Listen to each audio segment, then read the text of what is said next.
আজকে আমি আপনাদের সাথে বেশ কিছুদিন আগের একটি ব্লগ ভিডিও শেয়ার করব, তো আশা করছি ভালো লাগবে। হ্যালো এভরিওয়ান, আসসালামু আলাইকুম। কেমন আছেন সবাই? আশা করছি ভালো আছেন। তো ওয়েলকাম করছি আমার নতুন আরেকটি ডেইলি ব্লগে। আর আজকে ব্লগটিকে কোথায় থেকে দেখছেন অবশ্যই কমেন্ট করে জানাবেন। তো আজকে আমি বিরিয়ানি রান্না করব। বাসায় কিছু মেহমান আসছে, আমার ছোট ভাই এবং বোন এসেছে, তো ভাবলাম যে আজকে দুপুরে বিরিয়ানি রান্না করি। আমি আজকে রাঁধুনি মশলা দিয়ে বিরিয়ানিটা রান্না করব। তো এরকম প্যাকেট মশলা দিয়ে রান্না করলে কিন্তু ঝামেলাটা কম হয়। তো আমি আগে গোটা মশলাগুলো আলাদা করে নিচ্ছি। তো এই তো 2 প্যাকেট দিয়ে আজকে আমি বিরিয়ানি রান্না করব। 2 প্যাকেট মশলা নিয়েছি, আর আমি তো 2টা চিকেন দিয়ে রান্না করব আর কি। তো এগুলো আমি চাউলের সাথে দিয়ে দিব, আর গুঁড়া মশলাগুলো আমি মাংসের সাথে ব্যবহার করব। তো এখানে আমি চিকেনের মশলাটা কষিয়ে নিচ্ছি। তো এখানে আমি রাঁধুনি মশলা দিয়ে দিয়েছি 2 প্যাকেট।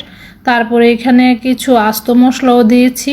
তারপরে বাদাম দিয়েছি, কাজু বাদাম, পেস্তা বাদাম, তারপরে কাঠবাদাম, চীনা বাদাম, সব কিছু একসাথে ব্লেন্ড করে তারপরে দিয়েছি টক দই, তারপরে সয়া সস, টমেটো সস, সব কিছু দিয়ে মশলাটা কষিয়ে নিচ্ছি।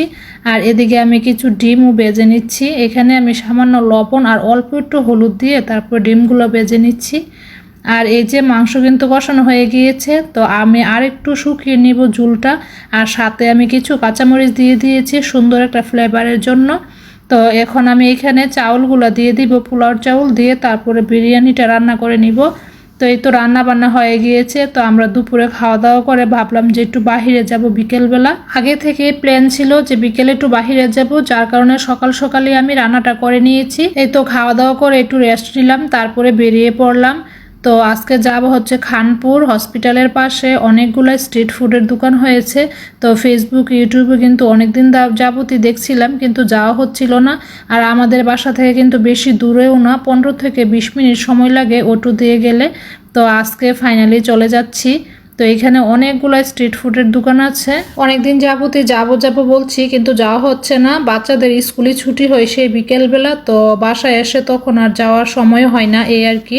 তো আজকে ভাবলাম যে ছোট ভাই বোন যেহেতু আছে, তো ওদেরকে নিয়ে একটু ঘোরাঘুরিও করব, তারপরে কিছু খেয়েও আসবো। আর ফুচকা খেতে বেশি ইচ্ছে করছিল। বাসায় কিন্তু কিছুদিন পরপরই ফুচকা বানিয়ে খাই, তারপরেও কেন জানি মন চাচ্ছিল যে একটু বাহিরে যেয়ে খাওয়ার জন্য। তো এই তো চলে আসলাম, কিন্তু একদম কাছাকাছি চলে এসেছি। এসে দেখি এত এত দোকান, কোনটায় বসবো বুঝতে পারছিলাম না। তারপর একটু হাঁটাহাঁটি করে একদম শেষ পর্যায়ে একটা দোকানে বসলাম। তো এই দোকানের নাম হচ্ছে ফ্রেশ চটপটি অ্যান্ড ফুচকা। তো এইখানেই বসলাম। আর দোকানের পাশ দিয়ে হাঁটলে কিন্তু সব দোকানের মামারাই কিন্তু একদম ডাকাডাকি করতে থাকে বসার জন্য। তো ফাইনালি আমরা এখানে বসে গেলাম। তো এই তো মামা তো সব কিছু আমাদেরকে বানিয়ে দিচ্ছে। তো আমরা প্রথমে ফুচকা আর চটপটি অর্ডার করছিলাম। আর এইখানে নর্মাল চটপটি এবং ফুচকার পাশাপাশি কিন্তু দই ফুচকাও পাওয়া যায়। তো আমরা আজকে দই ফুচকা খাইনি, তো নর্মাল ফুচকাটাই আমাদের কাছে খুবই ভালো লেগেছে। তো খাওয়া দাওয়া শেষ করে আমার কাছে এত ভালো লেগেছে, তো আমরা কিন্তু আবার অর্ডার করি আরেক প্লেট ফুচকা। তবে আমার কাছে চটপটি থেকে ফুচকাটাই বেশি ভালো লেগেছে। আর চটপটি এবং ফুচকা দুইটাই খুবই ফ্রেশ ছিল। মামার দোকানের নামের সাথে কিন্তু খাবারটার বেশ মিল পেয়েছি আমি।